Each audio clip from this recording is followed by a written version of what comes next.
আচ্ছা। আহ আবার কে অ্যাডমিট? জিনাত। আচ্ছা।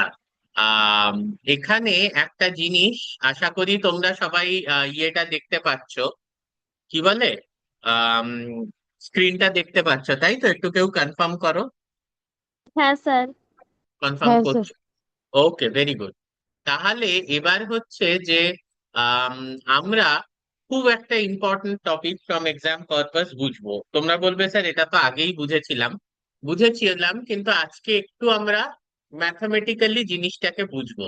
তার আগে একটা কথা বলো, যে তোমাদের মধ্যে কে কে 9-10-এ অঙ্ক পড়েছে, মানে জিওমেট্রিটা পড়েছে? কোনো একজন কনফার্ম করো। ওকে, ভেরি গুড, তার মানে কেউই পড়েনি। ঠিক আছে। করেছি নাইন স্যার, করে আছে। পড়েছি স্যার। হ্যাঁ স্যার, করেছি পড়েছে। স্যার। আচ্ছা, ঠিক আছে। তাহলে 9-10-এ জিওমেট্রির নলেজ যদি থাকে, এইটা বোঝাটা কিন্তু খুব ডিফিকাল্ট নয়। কিন্তু একটু হলেও ম্যাথামেটিক্স আছে, ফলে জিনিসটা বুঝতে হবে। ঠিক আছে। সব থেকে আগে হচ্ছে যে ব্র্যাগস ল, এটা কিন্তু একটা ফাউন্ডেশনাল প্রিন্সিপাল, মানে একেবারে একটা মৌলিক তত্ত্ব। ঠিক আছে। এটা X ray crystallography, solid state physics বা মেটেরিয়াল সায়েন্স, যাতে কিছুদিন আগে নন্দন তারপর অপূর্ব ইয়ে গিয়েছিল সারস্বত, সেই মেটেরিয়াল সায়েন্সেরও কিন্তু এইটা খুব ইম্পর্টেন্ট একটা টপিক। এমনিতে physicist sir William Henley brag এবং তার ছেলে স্যার উইলিয়াম লরেন্স ব্র্যাগ 1913 সালে এই লটি এক্সপ্লেন করেছিলেন, যে কিভাবে কিছু ইউনিক কন্ডিশনস আছে যেখানে কিন্তু ক্রিস্টালস এক্স রে কে স্ক্যাটার করবে এবং শার্প ইন্টেন্স ডিফ্র্যাকশন স্পটস তৈরি করবে। সেই ইউনিক কন্ডিশন গুলো, যার আন্ডারে ক্রিস্টালস বা ক্রিস্টাল প্লেনস এক্স রে কে এমন ভাবে স্ক্যাটার করবে যাতে শার্প ইন্টেন্স ডিফ্র্যাকশন স্পটস তৈরি হয়, সেই কন্ডিশন গুলোকে আমরা দেখব। প্রথম কথা হচ্ছে, what is the physical phenomenon behind it? What is the physical phenomenon? আমরা যদি একটু বড় করে দেখি, তাহলে একটা মোনোক্রোম্যাটিক এক্স রে বিম, এই ব্যাপারগুলো আমি আগেও বলেছি, যখন একটা ক্রিস্টাল ল্যাটিসকে স্ট্রাইক করে, ক্রিস্টাল ল্যাটিসে কি আছে? পিরিয়ডিক অ্যারেঞ্জমেন্ট অফ অ্যাটমস আছে, 3 ডাইমেনশন। এই যে পিরিয়ডিক অ্যারেঞ্জমেন্ট অফ অ্যাটমস, এটা হচ্ছে বেসিক্যালি একটা 3 ডাইমেনশনাল ডিফ্র্যাকশন গ্রেটিং। ঠিক আছে। আমরা মনে করে দেখো, এই যে ডিফ্র্যাকশন গ্রেটিং এর কনসেপ্ট কিন্তু আগেও পড়েছি। ঠিক আছে। স্পেকট্রোফটোমিটার করতে গিয়ে। তো এই যে ক্রিস্টাল ল্যাটিসে periodic arrangement of atoms, this is nothing but a 3 dimensional diffraction grating. এবার ইলেকট্রনস যেগুলো ইন্ডিভিজুয়াল অ্যাটমস কে ঘিরে থাকে, সেগুলো কি করবে? ইনসিডেন্ট ইলেকট্রোম্যাগনেটিক ওয়েভস কে স্ক্যাটার করে দেবে। হ্যাঁ। যেহেতু স্ক্যাটারিং প্রত্যেক ডিরেকশনে হচ্ছে, হ্যাঁ, মোস্ট ডিরেকশনে scattered wave out of phase হচ্ছে এবং ডিস্ট্রাকটিভলি একে অপরকে ক্যান্সেল করে দিচ্ছে। মানে একটার ক্রেস্টের সঙ্গে অন্যটার ট্রাফ বা তার কাছাকাছি পড়ছে, ফলে ওয়েভ গুলো কিন্তু একে অপরকে ক্যান্সেল আউট করে দিচ্ছে। সেখান থেকে আমরা কোনো ইন্টেন্স ডিফ্র্যাকশন স্পট পাচ্ছি না। কিন্তু কিছু কিছু অ্যাঙ্গেল আছে, dictated by the wavelength of the light, মানে এক্স রে যদি সেই অ্যাঙ্গেলে পড়ে with respect to the crystal plane, সেক্ষেত্রে কনস্ট্রাকটিভ ইন্টারফিয়ারেন্স হবে। মানে crest will be with the crest and trough will be with the trough of the wave, and we will get dark বা sharp diffraction spots. So the fundamental Bragg equation হচ্ছে n lambda is equal to 2d sine theta. এইবার আমি একটু চলে যাই যে এই D ব্যাপারটা কি আর থিটা ব্যাপারটা কি। ডিটা হচ্ছে যে এইটা হচ্ছে কি একটা অ্যাটমিক প্লেন, এটা হচ্ছে আরেকটা atomic plane within a crystal. এই দুটো অ্যাটমিক প্লেনের মধ্যে যে পারপেন্ডিকুলার ডিস্টেন্সটা, সেইটাকে আমরা বলছি গিয়ে হচ্ছে ডি। আর what is theta here, theta is the angle between the incident ray and the atomic crystal plane. এর মধ্যে যে অ্যাঙ্গেলটা, এই অ্যাঙ্গেলটা হচ্ছে গিয়ে থিটা। তাহলে এই দুটো মেন কনসেপ্ট ছিল। দেন হোয়াট ইজ, তাহলে ডি কি আমরা জানলাম, থিটা কি আমরা জানলাম। Then what is lambda? Lambda is nothing but the wavelength of the incident ray. ঠিক আছে। And what is N? তাহলে এক এক করে আমরা দেখি। এন হচ্ছে অর্ডার অফ রিফ্লেকশন, মানে এন ইজ অ্যান ইন্টিজার 1 2 3 হতে পারে, যেটা রিপ্রেজেন্ট করছে যে number of full wavelength expressing the path difference. Number of full wavelength মানে 1 ল্যামডা হতে পারে, 2 ল্যামডা হতে পারে, 3 ল্যামডা হতে পারে, 4 ল্যামডা হতে পারে। ঠিক আছে। ওয়েভলেংথ কি সেটা আমরা বলেইছি, wavelength of the incident X ray radiation. হ্যাঁ, টিপিক্যালি অ্যামস্ট্রং এ মেজার করা হয় বা ন্যানোমিটারেও অনেক সময় করা হয়। ডিটা হচ্ছে কি interplanar spacing, perpendicular distance between adjacent দিদার প্যারালাল পায়ের প্লেনস কাছে অফ। বোতলটা আছে, দিতে পায়ের কাছে বোতলটা। রুকসা, বোতলটা তুমি পরে নাও, আগে তুমি ইয়ে বন্ধ করো। হ্যাঁ, সেটা হচ্ছে গিয়ে the perpendicular distance between the adjacent parallel planes of atoms within the crystal lattice. ঠিক আছে, এটাও দেখিয়েছি। ব্র্যাগস অ্যাঙ্গেল বা গ্ল্যান্সিং অ্যাঙ্গেল কি, থিটা, সেটাও দেখিয়েছি। The angle measure directly between the incident X ray beam and the reflecting crystal plane. এইখানে আবার একটা প্রশ্ন আসছে যে স্যার, এখানে আরেকটা টার্ম আপনি বলছেন, সেটা হচ্ছে path difference. Now what is this path difference? ঠিক আছে। আর integer representing number of full wavelength, তার মানেটা কি? তো আমরা এক এক করে এই ছবিটায় দেখি। ছবিটা সবাই ক্লিয়ারলি দেখতে পাচ্ছ তো? হ্যাঁ স্যার। একটু মিউট। হ্যাঁ স্যার, পাচ্ছি। দেখো, এই ইনসিডেন্ট রে 1 আর incident ray 2, what are this? হ্যাঁ, two parallel monochromatic wave striking two adjacent atomic plane separated by distance D. তার মানে এটা 3 ডাইমেনশনে আঁকা হয়েছে বলে এরকম লাগছে। তাহলে রে 1 আর রে 2টা কিন্তু প্যারালাল টু ইচ আদার। ছবিটা দেখে হয়তো প্যারালাল মনে হচ্ছে না, তার কারণ এটা 3 ডাইমেনশনে আঁকা হয়েছে। অ্যাকচুয়ালি রে 1 আর রে 2 কিন্তু প্যারালাল টু ইচ আদার। দেখো, two parallel monochromatic wave striking the adjacent parallel atomic plane separated by distance D. তাই যদি হয়, তাহলে এই যে রে 1 আর রে 2, এই দুটোর মধ্যে যে পাথ ডিফারেন্সটা, তার মানে হচ্ছে রে 2টাকে কতটা এক্সট্রা পাথ ট্রাভেল করতে হয়েছে। রে 1 আর রে 2র মধ্যে যে পাথ ডিফারেন্সটা, সেটার মানে হচ্ছে রে 2টাকে কতটা এক্সট্রা পাথ ট্রাভেল করতে হয়েছে। সেই এক্সট্রা পাথটা যদি এই দুটো রে প্যারালাল টু ইচ আদার হয়, এই সবুজ রিজিয়নটা কিনা ভেবে দেখো, মানে এই বিসি প্লাস সিডি, এই সবুজ রিজিয়নটা কিনা একটু ভেবে দেখো। যদি কারোর মনে হয় যে না স্যার আপনি ভুল বলছেন, তাহলেও আমাকে বলো। রে 2টাকে যে এক্সট্রা পাথটা ট্রাভেল করতে হয়েছে, সেই পাথটা হচ্ছে, যদি রে 1 আর রে 2 প্যারালাল হয়, সেই পাথ উইথ রেসপেক্ট টু রে 1 রে 2 কে যে এক্সট্রা পাথটা ট্রাভেল করতে হচ্ছে, সেটা হচ্ছে এই সবুজ রঙের রিজিয়নটা, মানে বিসি প্লাস সিডি। ঠিক বলছি না ভুল বলছি?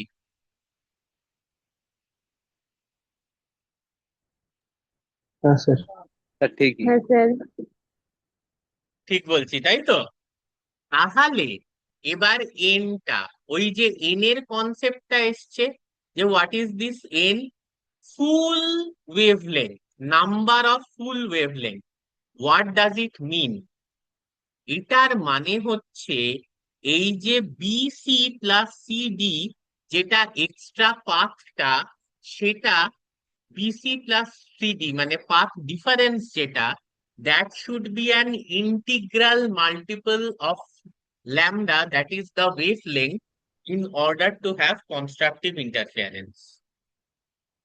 এই এই যে পাথ ডিফারেন্সটা BC plus CD, that should be an integral multiple of বা ওয়েভলেংথ। এবার নাম্বার অফ ফুল ওয়েভলেংথ কেন বলছে?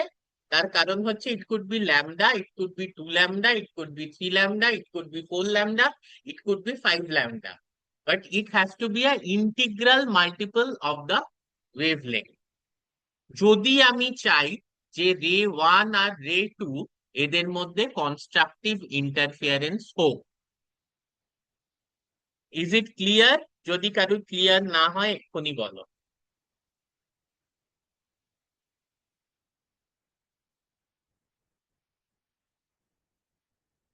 না বুঝে কিন্তু চুপ করে থেকো না, তাতে কিন্তু কোনো লাভ নেই, পুরো হ্যালো স্যার। এফর্টটাই চলে যাচ্ছে। হ্যাঁ বলো। স্যার ওই পাথ ডিফারেন্স। হুম, পাথ ডিফারেন্স বলো, বুঝতে পারছো না? হ্যাঁ, ওই পাথ ডিফারেন্স ওইটা আরেকবার বলে দেন। দেখো, একেবারে বেসিক জিওমেট্রি, হ্যাঁ, ক্লাস 9, 10, 8, 9-এ শেখায় যেগুলো, রে 1 আর রে 2 এই দুটো রে প্যারালাল টু ইচ আদার। তুমি বলবে স্যার কোথায় প্যারালাল, তো মনে হচ্ছে না। অবশ্যই মনে হবে না, কারণ এটা 3 ডাইমেনশনে আঁকা। এই দুটো রে যদি প্যারালাল হয় একে অপরের সাথে, তাহলে এই টোটাল যে কনস্ট্রাকশনটা, এটায় রে 2 কে কতটা এক্সট্রা চলতে হয়েছে সেটাই হচ্ছে পাথ ডিফারেন্স। বলবে কার রেসপেক্টে? রে 1 এর রেসপেক্টে। রে 1 এর রেসপেক্টে রে 2 কে কতটা এক্সট্রা চলতে হয়েছে। তাহলে সেইটা কি B plus C plus C plus D, এই যে সবুজ রিজিয়নটা, এই রিজিয়নটা নয়, কারণ এইটা 90 ডিগ্রি, এটা 90 ডিগ্রি। বোঝা যাচ্ছে? তাহলে এতটা আর এতটা সেম, আবার এতটা আর এতটাও সেম। তাহলে এই যে সবুজ রিজিয়নটা, অপূর্ব তুমি একটু নিজে ভাবো, এই রিজিয়নটাই কি রে 2 কে এক্সট্রা চলতে হচ্ছে না উইথ রেসপেক্ট টু রে 1? Basic geometry. হ্যাঁ স্যার। তাহলে এইটা হচ্ছে দুটোর মধ্যে পাথ ওটা স্যার। ডিফারেন্স। এবার এই পাথ ডিফারেন্সের যদি যদি এই পাথ ডিফারেন্সটা ওয়েভলেংথের কোনো ইন্টিগ্রাল মাল্টিপল হয়, মানে 1 lambda, 2 lambda, 3 lambda, 4 lambda, 5 lambda, 6 lambda, তবেই কি হবে যে এই দুটো রে, রে 1 আর রে 2, এদের মধ্যে কনস্ট্রাকটিভ ইন্টারফিয়ারেন্স হবে। বোঝা গেল? এই যে বিসি প্লাস সিডি, এটা যদি ওয়েভলেংথের কোন একটা ইন্টিগ্রাল মাল্টিপল হয়, ইন্টিগ্রাল মাল্টিপল মানে কিছুই না, BC plus CD could be 1, could be lambda, could be 2 lambda, could be 3 lambda, could be 4 lambda, could be 5 lambda, তবে অ্যান্ড সো অন, তবেই কিন্তু দুটো এর মধ্যে কনস্ট্রাকটিভ ইন্টারফিয়ারেন্স হবে, and you will get a dark intense diffraction spot. বোঝা গেল? না বুঝলে বলো স্যার, হ্যাঁ আমি স্যার, বুঝতে বুঝতে পারি। পেরেছি। বুঝতে পেরেছো? এইবারে এইটাই হচ্ছে ব্র্যাগস ল। তাহলে বিসি প্লাস সিডি কে আমাদেরকে এবার কোন প্যারামিটারের এগেনস্টে এক্সপ্লেন করতে হবে? D. What is D? D is the distance between two atomic planes. ঠিক আছে? এইবার সিম্পল জিওমেট্রি। সিম্পল জিওমেট্রি হচ্ছে এ থেকে সি একটা লাইন টানো। এ থেকে সি যে লাইনটা হবে, এ সি, সেই লাইনটার লেন্থ কত হবে? ডি হবে তো? স্মল ডি হবে তো, Yes. মানে ডিসটেন্স বিটুইন টু অ্যাটমিক হ্যাঁ, প্লেন। হ্যাঁ। হবে হ্যাঁ, না, হবে হবে। না? হবে। তাহলে এবার একেবারে বেসিক জিওমেট্রিতে যাও। এ সি যে ডিস্টেন্সটা যদি ডি হয়, তাহলে বিসি কত? এটা বিসি কত বলো? এটা হচ্ছে hypotenuse, this is the perpendicular, this is the base. ঠিক আছে? বিসি কত হবে? এসি যদি ডি হয়, এই অ্যাঙ্গেলটা যদি থিটা হয়, তাহলে কত হবে বিসি? যে বলতে পারবে একটা পালস।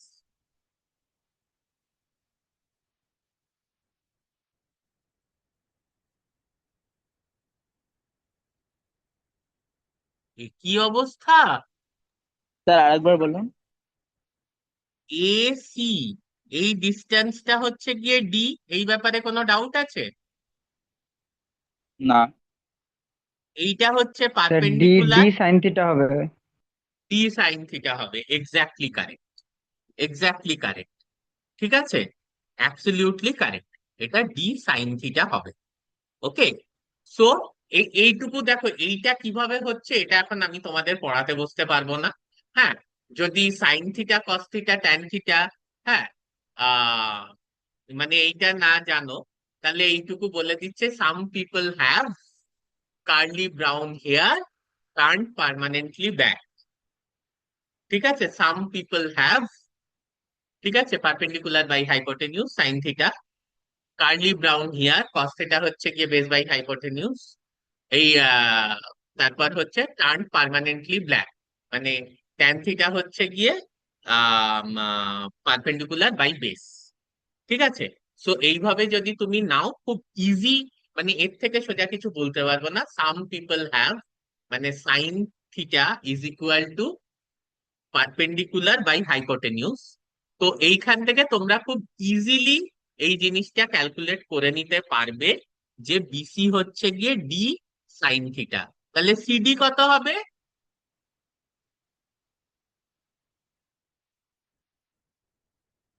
ডি সাইন থিটাই হবে।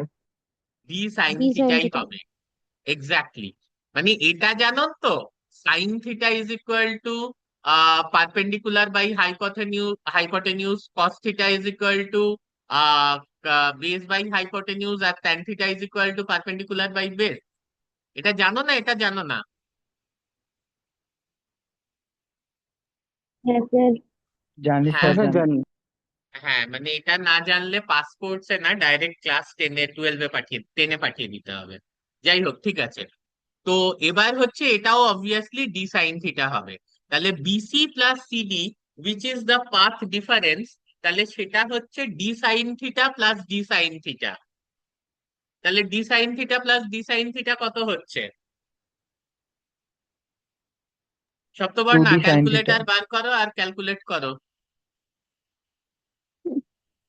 Sir 2D sine theta. 2D sine theta.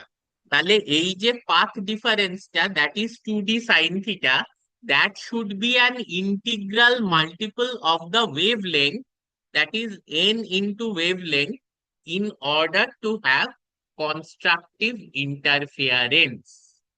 এইটুকুই ব্র্যাগস ল বলছে। ঠিক আছে, এবার যেটা হচ্ছে যে এইটা ওই ম্যাথমেটিক্যাল প্রুফটা যেটা আমি এতক্ষণ তোমাদের বোঝালাম, নোটটা দিয়ে দেব, খুব ইজিলি বুঝতে পারবে। হ্যাঁ, এবং এখানে মানে ম্যাথমেটিক্যাল প্রুফ তোমাদের আসবে নাই, হয়তো যদি আসে তাহলে এইভাবে প্রুফটা দিয়ে দিও, বাট ছবিটা অবশ্যই এঁকো, তাতে ব্যাপারটা কিন্তু খুব ক্লিয়ার হয়। ব্র্যাক লতে যদি আর কেউ কিছু না করে শুধু ছবিটা এঁকে দেয়, তাকে কিন্তু ফুল মার্কস দিয়ে দেয়া হয়। হুম, এবং এই ব্র্যাগস ল, এগুলো মেটেরিয়াল সায়েন্স, তারপর অ্যানালিটিক্যাল কেমিস্ট্রির সাথে সাথে এক্স রে, পাউডার ডিফ্র্যাকশন সবকিছুতেই খুব ব্যবহার করা হয়। ঠিক আছে, কেন? কারণ exact by measuring the precise angle theta, দেখো এই কনস্ট্রাকটিভ ইন্টারফিয়ারেন্সটা হবে কি হবে না, এটা কিন্তু নির্ভর করছে এই যে গ্ল্যান্সিং অ্যাঙ্গেল বা কোন অ্যাঙ্গেলে এক্স রেটা পড়ছে অন দা অ্যাটমিক প্লেন। ঠিক আছে, for a known wavelength radiation.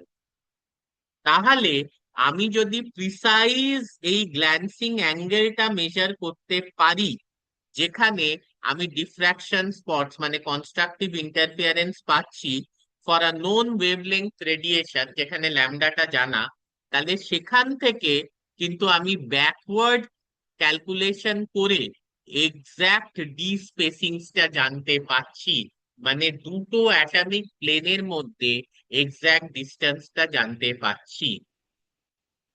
সেইটা যেই আমি জানতে পারলাম, ডিটা, we are getting an crystalline structural fingerprint.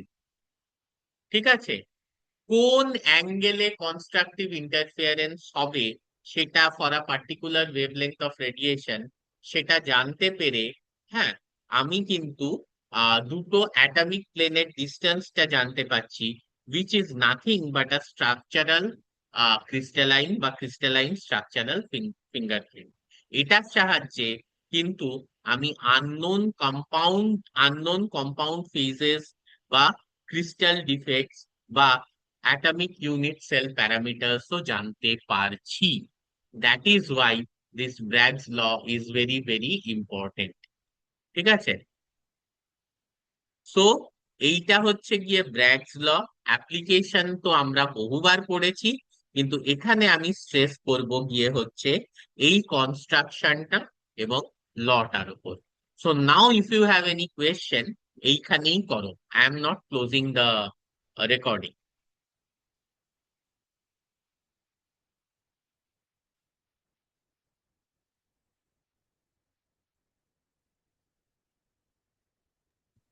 Distance ট্রাভেলের ওই ব্যাপারটা না একটু অসুবিধা হচ্ছে বুঝতে, মানে রে 1 আর রে 2 টা ওটা প্যারালাল আছে। হ্যাঁ, প্যারালাল আর আছে। তাহলে বিটাকে রে টুটাকে যে ডিস্টেন্সটা এক্সট্রা ট্রাভেল করতে হচ্ছে ওটাই পাথ ডিফারেন্স। তাহলে সেটা কি এই সবুজ জায়গাটা না? তুমি ভেবে দেখো, এইটা এইটা যদি প্যারালাল থাকে, দেখো একটু, কি সপ্তপর্ণা জিজ্ঞেস করলে তো?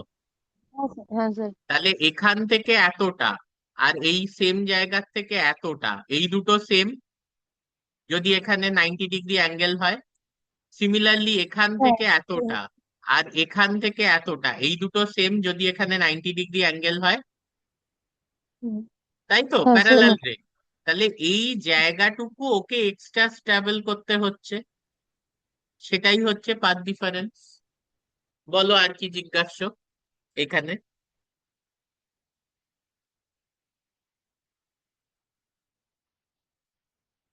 এবার যদি তুমি এইটা বলো যে স্যার এই দুটো সেম কেন প্যারালাল এর মধ্যে, তাহলে তো তোমাকে একেবারে বেসিক জিওমেট্রি পড়তে হবে।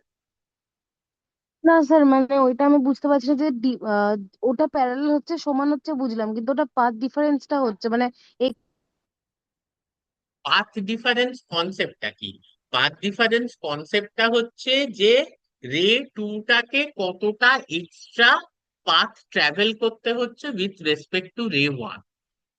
তাহলে সেটা কি বিসি প্লাস সিডি এই রিজিয়নটা নয়?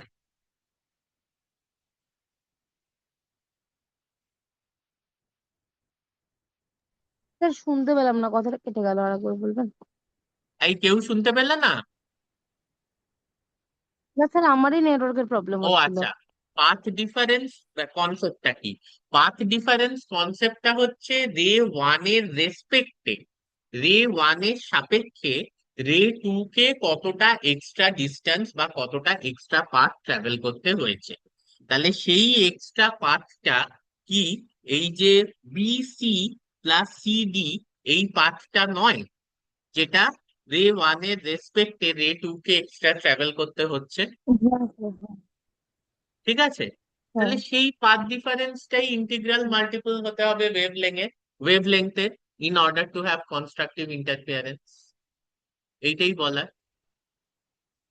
আর কারুর কোনো প্রশ্ন? স্যার, ব্র্যাগস ল এর যে ইকুয়েশনটা আছে, N hmm. Lambda is equal to 2d sine theta, হ্যাঁ, এখানে এন ল্যামডা তো 1 ল্যামডা 2 ল্যামডা এরকম ভ্যালু হয়।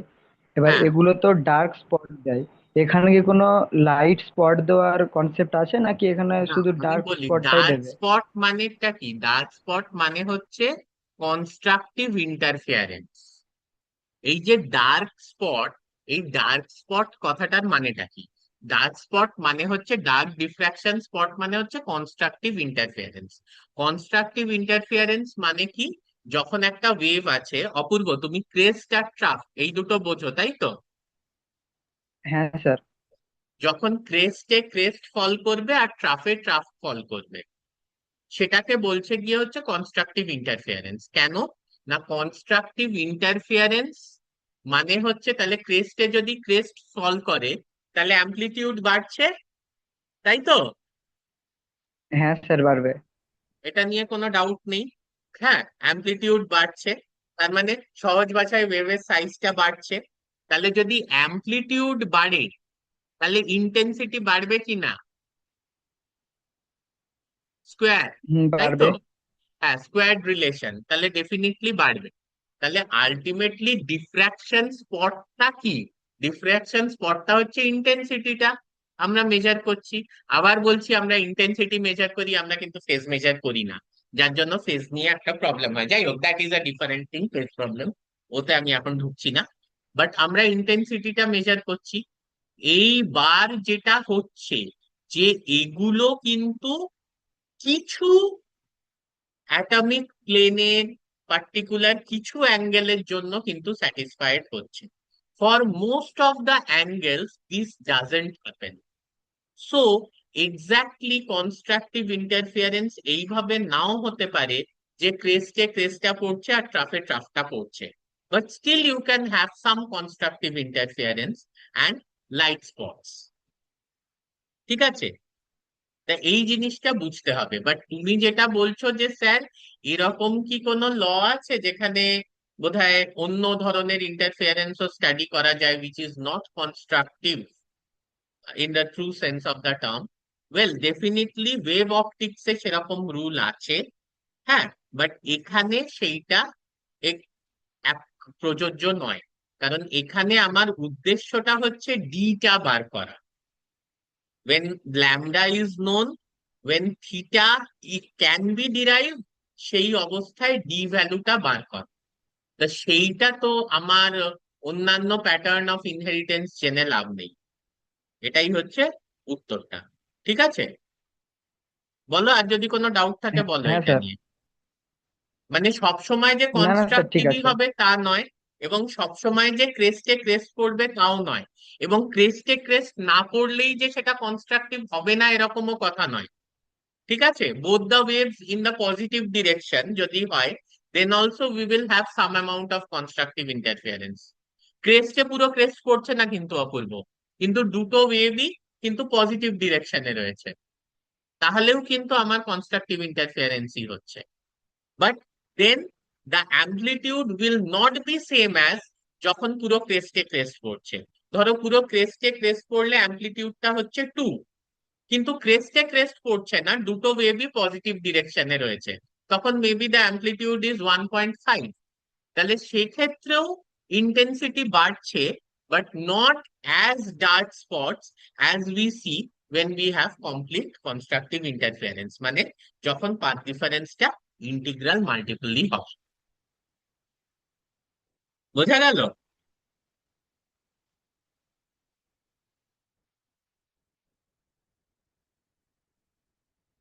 আর কারুর কোনো প্রশ্ন? আমার গলা শোনা যাচ্ছে তো? এসে শোনা যাচ্ছে। ওকে, সো আর যদি কারুর কোনো প্রশ্ন না থাকে, দেন উই এন্ড হিয়ার। এই নোটটা একটু দেখো, ভিডিওটা একটু পড়ো, আই থিংক তোমরা এটা বুঝতে পারবে। আর এর পরে যা মানে আমি মিলার ইন্ডিসেস আর রিভার্স পেয়ার ওগুলো সামনাসামনি পড়াই ভালো, মানে বোর্ডে এঁকে অনেক ইজিলি করা যায় কম্পেয়ার টু এই কম্পিউটার। ওকে, তাহলে আমরা আপাতত স্টপ করছি, শেয়ার রেকর্ডিংও স্টপ করলাম, অ্যান্ড